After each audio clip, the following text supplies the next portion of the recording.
భద్రతలు అయితే జీరో అని మనకు కనిపిస్తోంది బంగ్లాదేశ్లో. సో ప్రభుత్వం అయితే అల్లర్ల అంటే బంగ్లాదేశ్ అల్లర్లతో భారత్లో మనకి హై అలర్ట్ ప్రకటించారు. భారత్ సరిహద్దుల్లో రాకపోకల్ని పూర్తిగా నిలిపేసింది ఆర్మీ. సిచ్యువేషన్ బాగోలేదు. ఒకవేళ అలాంటి ఏమైనా ప్లాన్స్ ఉన్నా కూడా మీరు మానుకోండి. ప్రస్తుతం సిచ్యువేషన్ అయితే అసలు ఏమాత్రం బాగోలేదు. సో పరిణామాలన్నీ కూడా మొత్తం ప్రపంచం అంతా నిశ్చితంగా గమనిస్తోంది. అన్నిటికంటే ముఖ్యంగా ఇండియా నిశ్చితంగా గమనిస్తుంది. బికాస్ అక్కడ అల్లర్లు జరిగితే ఆ ఎఫెక్ట్ ఇక్కడ ఎలా ఉంటుంది, చాలా మంది అక్కడ నుంచి ఇక్కడికి వస్తూ ఉంటారు. ఇవన్నీ కూడా మనం చూస్తూ ఉంటాం. ముఖ్యంగా మమతా బెనర్జీ కూడా రియాక్ట్ అయ్యారు. ఇక్కడ చాలా మంది బంగ్లాదేశ్ నుంచి వచ్చి కోల్కతాలో ఉంటారనే మనకి తెలుస్తూ ఉంటుంది. కాబట్టి ప్రస్తుతం చాలా ఆరోపణలు ఉన్నాయి, అలాంటివి ఏమీ ఉండవని మమతా బెనర్జీ కూడా కొట్టిపడేశారు. ఈ ఆరోపణల నేపథ్యంలోనే ఇప్పుడు బంగ్లాదేశ్లో ఈ పరిణామాలు ఇండియాలో ఎలాంటి ఎఫెక్ట్ చూపబోతున్నాయనేది మాత్రం నిశ్చితంగా గమనిస్తోంది కేంద్ర ప్రభుత్వం. సో మోదీ కూడా దీనికి సంబంధించి ఎలా రియాక్ట్ అవుతారనేది మనం చూడాలి. మా అసోసియేట్ ఎడిటర్ మహాత్మా దీనికి సంబంధించి డీటెయిల్స్ అందించడానికి ఫోన్ లైన్లో సిద్ధంగా ఉన్నారు. మహాత్మా, ఇప్పుడు బంగ్లాదేశ్లో ఏం జరిగినా కూడా ఆ ఎఫెక్ట్ ఇండియాలో ఎంతో కొంత ఉంటుందనేది మనకి ఎప్పటి నుంచో తెలిసిన విషయమే, ఏదైనా కావచ్చు. సో ప్రస్తుతం అంటే ఏం చేస్తున్నారు ఇప్పుడు ఇండియా, జాగ్రత్త గమనిస్తున్నారా?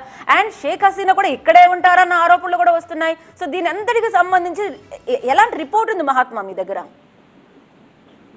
ప్రస్తుతం భారత్ ఇక్కడ జరుగుతున్న పరిణామాలన్నింటినీ కూడా చాలా నిశ్చితంగా గమనిస్తోంది. ఇప్పుడు 10 గంటలకు అఖిలపక్ష సమావేశాన్ని సైతం కేంద్ర ప్రభుత్వం ఏర్పాటు చేసింది. ఈ సమావేశంలో విదేశాంగ శాఖ మంత్రి ఎస్ జయశంకర్ అఖిల పక్షాన్ని ఉద్దేశించి బంగ్లాదేశ్ లో జరుగుతున్న పరిణామాలు, భారత్ అనుసరిస్తున్న వైఖరి, వీటన్నిటి గురించి వారికి వివరించి చెప్పే అవకాశం ఉంది. ఎందుకంటే ఇప్పుడు ఈ విదేశీ విధానంలో తీసుకునే నిర్ణయాలు కేవలం ఈ ఒక్క పార్టీ ఒక దానికి సంబంధించిందే కాదు, మొత్తం దేశం ఒక యూనిట్ గానే మనం పరిగణలోకి తీసుకోవాలి. రేపు ఎవరైనా అధికారంలో ఉండొచ్చు, కానీ ఇప్పుడు తీసుకునే నిర్ణయాల ప్రభావం యావత్ దేశం మీద ఎప్పటికీ ఉండిపోతుంది. కాబట్టి అఖిల పక్షంతో సమావేశమై వారికి పరిస్థితులను వివరించి అవసరమైతే వారి సలహాలు సూచనలను కూడా తీసుకునే అవకాశం ఉంది. అందుకనే 10 గంటలకు కేంద్ర ప్రభుత్వం ఈ అఖిల పక్ష సమావేశాన్ని ప్రస్తుతం ఏర్పాటు చేసింది. ఎవరు మాట్లాడుతున్నారు ఇప్పుడు వాళ్ళతో ఇప్పుడు సంప్రదింపులు కావచ్చు? ఎందుకంటే తాత్కాలికంగా యుఎన్ఎస్ ను కూడా నియమించవచ్చు, నోబెల్ అవార్డు గ్రహీత వారిని కూడా తాత్కాలికంగా ఉంచొచ్చని తెలుస్తుంది. అసలు ఎవరు ఇప్పుడు కరెక్ట్ పర్సన్, ఎవరితో సంప్రదింపులు జరుపుతున్నారు అక్కడ?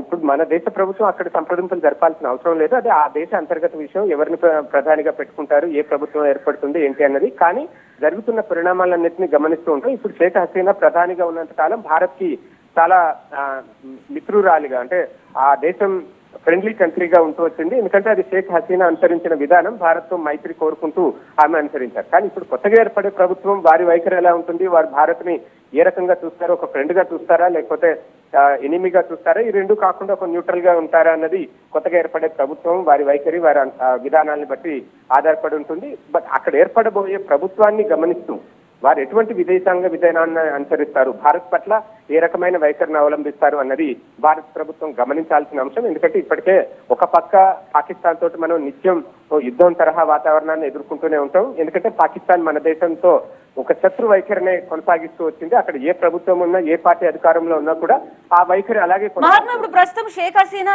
ఇక్కడే ఉంటారా, లండన్ వెళ్ళిపోతారా? ఒక సూటిగా జస్ట్ ఒక ఆన్సర్. ఆమె లండన్ వెళ్ళడానికే ఏర్పాట్లు చేసుకున్నారు. అందుకోసం యూకే ప్రభుత్వం నుంచి అసైలం కోరారు. ఆ శరణు మంజూరు అయితే గనక ఇక్కడి నుంచి బయలుదేరి వెళ్తారు. అప్పటిదాకా తాత్కాలికంగా భారత ప్రభుత్వం ఆమెకు ఆశ్రయం కల్పిస్తోంది. నిన్న సాయంత్రం ఢిల్లీ సమీపంలో ఉన్న హిండన్ ఎయిర్ బేస్ లో ఆమె విమానం ల్యాండ్ అయింది.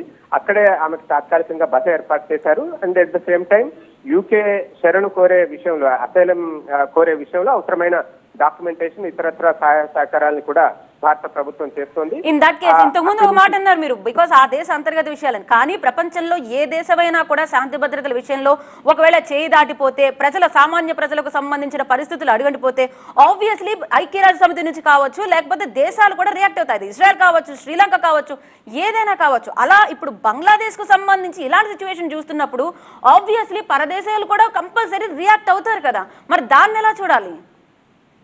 మనం రియాక్ట్ అవ్వగలిగినా అది ఒక ఖండన వరకు, ఒక స్టేట్మెంట్ ఇవ్వడం వరకు ఉంటుంది తప్ప మన బలగాలు ఆ దేశంలోకి వెళ్ళిపోయి పరిస్థితిని మేము అదుపు చేస్తాం, మేము అనగదొక్కేస్తామని చెప్పడానికి వీలు ఉండదు. అంటిల్ అండ్ అన్లెస్ ఆ దేశ ప్రభుత్వం మన దేశ సహకారాన్ని కోరుకుంటే తప్ప. కానీ ఇప్పుడైతే అక్కడ ఆర్మీ కంట్రోల్లోకి తీసుకుంది, కొత్త ప్రభుత్వాన్ని తాత్కాలికంగా ఏర్పాటు చేసే ప్రయత్నం చేస్తోంది. ఆ కొత్త ప్రభుత్వం ఏర్పాటు అయ్యాకైనా పరిస్థితులు సద్దుమణుగుతాయా లేదా అన్నది Right. చూడాల్సి ఉంటుంది. కొత్త ప్రభుత్వం ఏర్పాటైన తర్వాత భారత ప్రభుత్వ సహకారాన్ని ఇన్వాల్వ్మెంట్ ని కోరుకుంటే అప్పుడు వేరే విషయం. కోరుకోనంత వరకు భారత ప్రభుత్వం పైనుంచి చూస్తూ గమనిస్తూ వెళ్లడం తప్పితే అంతకు మించి ఇన్వాల్వ్ అవడానికి కూడా ఆస్కారం ఉండదు. మన సరిహద్దుల వద్ద భద్రతను పెంపొందించుకుంటూ ఆ దేశం నుంచి ఏ రకమైన ముప్పు లేకుండా చూసుకోవడం వరకు మాత్రమే మనం చేయాల్సిన పని.